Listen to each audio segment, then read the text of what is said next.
Hello and welcome to my bench. This is the 9th episode of my monthly series where I go over what's been on my bench and keeping me busy for the last month.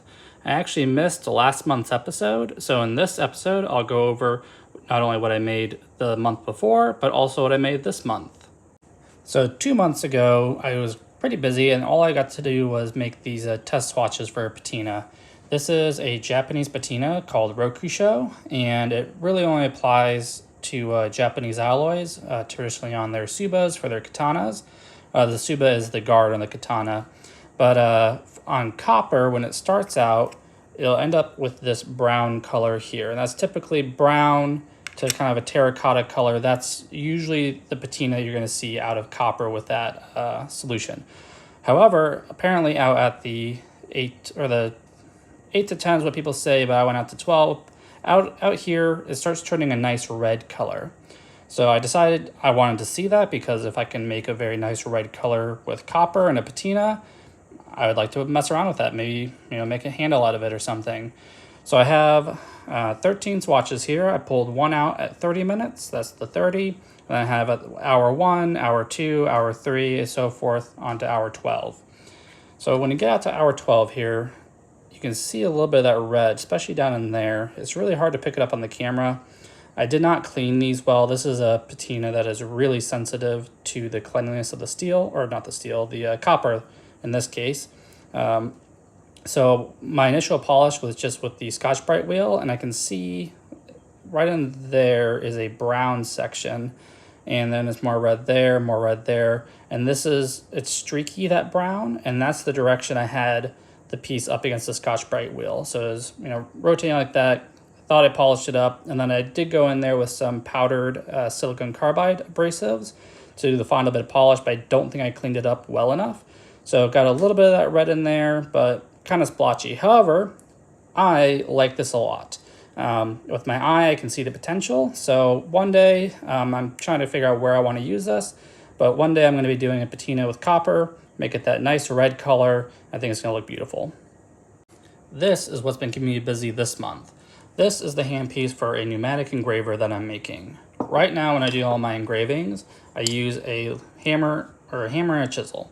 I just simply put the chisel into the material and then hit the back of it with the hammer to drive the chisel through the material, and that's how I do my engravings.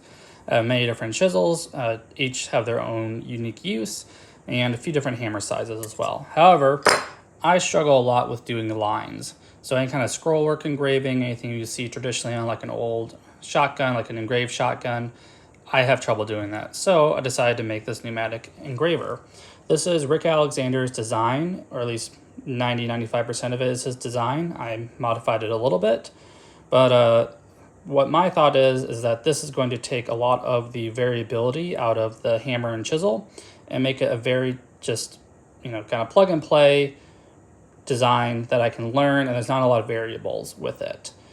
The basic operation is that on the inside, right there is a hammer piston. So as you can see, it goes down inside of there, and there will be a spring there, and that hammer piston gets pushed and pulled by air. So this hose here will go to a modified compressor that just pushes and pulls air. It doesn't actually compress the air. So the hammer piston will go back and forth, and it'll strike the back of the graver collet right there. So as you can see, the back of the graver collet's about right there, and that hammer piston can come down and strike it. This was what will hold the graver. So imagine not this exact thing, but essentially, a chisel in this graver collet that goes into the front of the barrel here, gets held in place with this O-ring, which was very difficult to machine actually. And this O-ring, it just makes it a very snug fit here.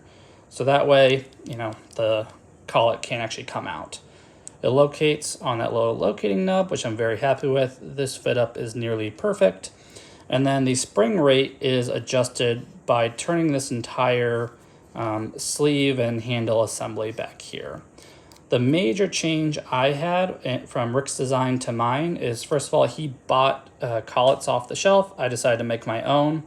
Just I didn't want to spend the money on pre-made collets when I knew I had the material on hand that I could make them, spend a little bit of sweat equity, and I made two.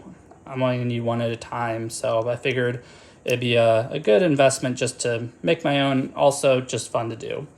The other big change is that I made this end cap back here. So it gets held in place by this screw I also made. I'm very happy with how that screw turned out. Made a W1 steel, hardened, tempered. I didn't clean up any of the threads because I didn't care, but this end cap here, so the air comes through here and into this end cap, and then goes down through those 8 holes and into the cavity where the hammer piston rides. But this end cap allows me to position this handle in any orientation I want without having to adjust the spring rate.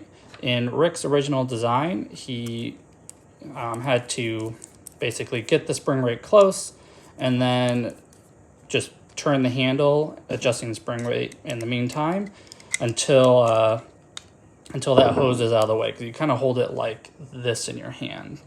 So you can imagine you have the engraver out there and you're just trucking along with it. So having this little end cap here allows me to position the handle in any orientation I want. The handle is just held on with a set screw, but it butts up against that lip down in there, so it has a nice solid mechanical connection to the rest of the engraver handpiece. But this was a lot of fun to make. All these parts that need different operations, that's going from the mill to the lathe, or from the lathe to the mill, back to the lathe several times, just getting everything to fit perfectly was so much fun. I can't wait. This month I'm going to be working on the compressor part of this so I can actually power it up, and I really can't wait to see this run. Thank you so much for spending a little bit of time with me just listening to what I've been working on, and I'll see you again next month.